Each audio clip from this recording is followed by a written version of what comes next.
Commandos, attack! Secure the perimeter! The making of Small Soldiers. A behind-the-scenes tour of the new feature film from DreamWorks and Universal Pictures. Commando Elite, fall in! We have met the enemy. He is big. He is fast. He has allied himself with the Gorgonite scum.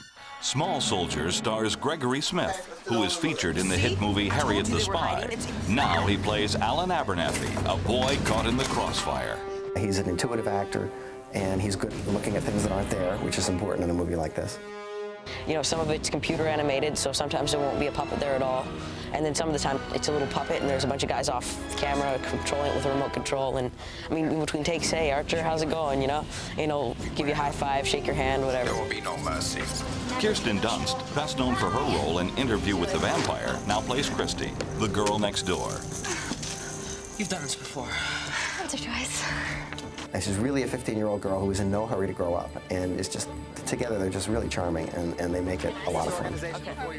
Greg and I are really getting along, which is important because we're supposed to be so close. And yeah, we've had so much fun. And we've been bowling and everything with our families and everything, so we're having fun together. Kevin Dunn, a familiar face to both film and television, plays Alan's father.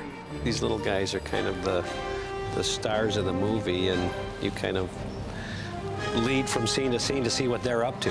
What are you packing, Tiny? Packing you? Coming off the critically acclaimed HBO miniseries From the Earth to the Moon, Ann Magnuson plays a suburban mother with a mean backhand.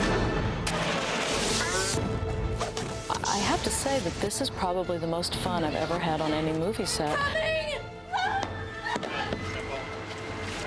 The late Phil Hartman plays obnoxious neighbor Phil Fimple. I'm here to negotiate the surrender of the, Gorgonzolas. And Dennis Leary drops in to star as Globotech CEO Gil Mars, who has just made Heartland Toys his latest acquisition. Everything else is just a toy. Good looking, smart, you know, admired by men, sought after by women, you know, kind of it's usually the type of roles I play. Bringing all of this madness to the screen is Gremlins director Joe Dante. I think a lot of the stuff that we're trying to do in this movie is pretty unique. I don't think it's really been done before on this scale. Commandos, target those Gorgonites! Go, go, go! Joe just knows how to do this kind of stuff. I mean, there's a very limited number of people that have the kind of imagination. You don't tell this to the actors, but the puppets are really the stars of the movie, and you have to make them look good. Joe's a sweet man, but I've had to direct this whole thing. Am I shiny? Where's my makeup? All right?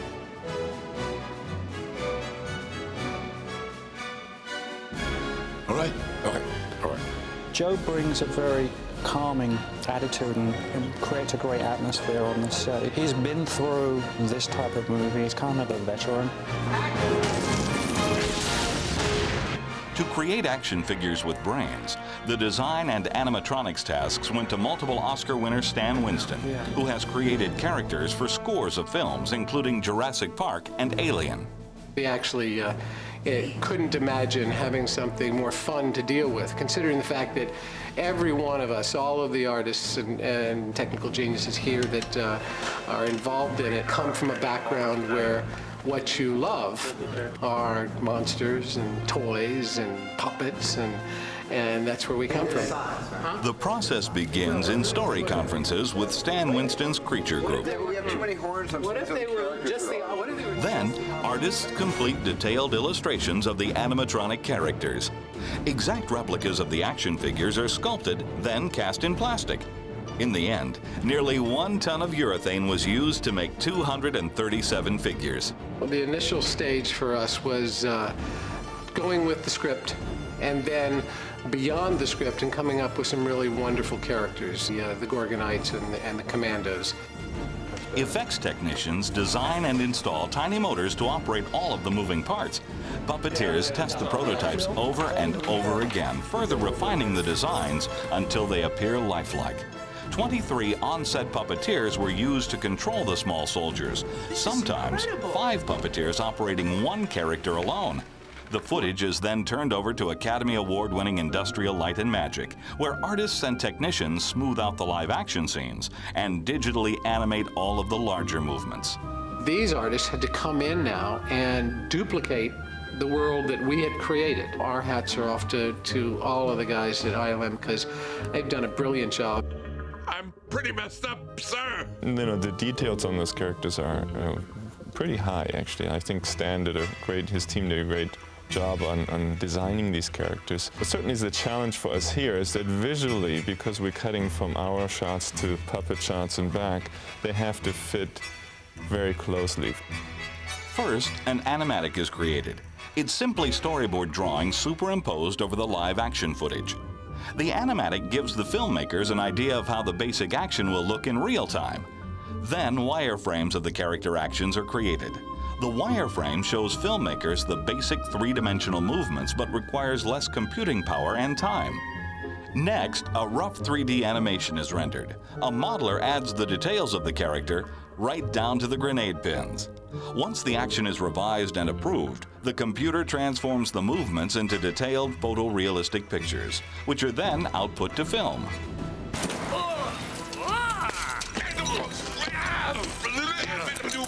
You really have to trust ILM at various points, but they've been so great at coming up with unexpected bits of business for the characters and funny ways of making them walk and little reaction shots and things like that. And a uniquely talented group of actors were brought together to lend their voices to these incredible characters. Tommy Lee Jones's recognizable voice provides Major Chip Hazard with his cadence. Damn the torpedoes, or give me death. It's fun to think of children enjoying a toy that's based on a character that you helped create. Hold your fire, man. Cool, you can talk. You must be the leader. It is time. Frank Langella is the more soft-spoken archer. I like doing this because you have to put every ounce of commitment just into the sound of the voice and the words and the character's intentions. And if it's an animated character like this, a toy, it's even more interesting to try and make him come alive. The Commando Elite have destroyed Troglacon. Yeah, but what about all the other Gorgonites? Ocula. Punch it. Scratch it. Hey, it's great to be back. But seriously, folks, what a dump. Allies to the Gorgonite cause are Christopher Guest, Michael McCain, and Harry Shearer. From the rock documentary spoof, this is Spinal Tap. We all do a lot of different voices, and it just sort of comes to you. You pick something out of a hat. We tried to fix him. About the only non-instinctual part of the process is trying to avoid sounding like other voices that we're familiar with. But everything else is sort of just seat of the pants. We found like kind of a way to be earnest, but not to dry it out too much, to find the the humor and how serious everything is. I tell you, war is nuts, and I know what I'm talking about. We shouldn't fight. We should hide. We must help Alan.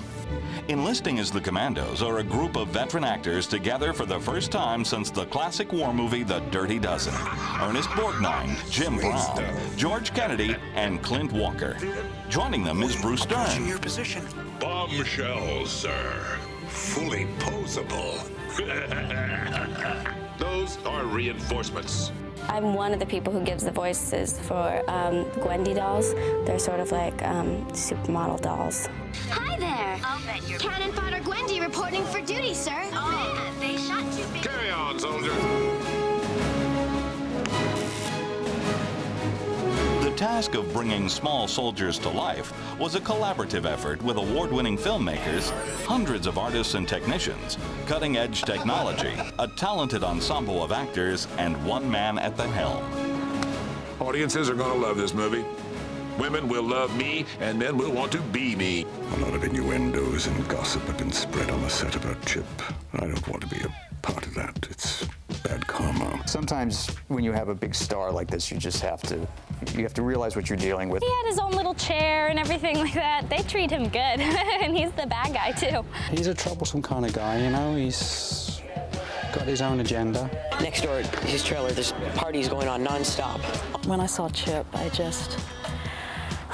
something happened. He likes those strawberries cut up into about quarter-inch pieces with toothpicks in them. And he likes them washed like 4 or 5 times, and he stands there and watches you while you wash them. And he makes sure they're clean. He's real paranoid about pesticides. Thinks that he's bigger than all the other actors, and in fact, he's very small. And he doesn't realize he's just a little guy. You know, I could stomp on him if I wanted to. Who is this moron anyway? See, I don't work with puppets. It's in my contract, so that's why all my scenes, there's actually no puppets in. I had a bad experience with the Muppets, actually. Chip, he has a lot of anger that he has to work through. He needs to get in touch with his inner toy. We are the Commando Elite. Everything else is just a toy.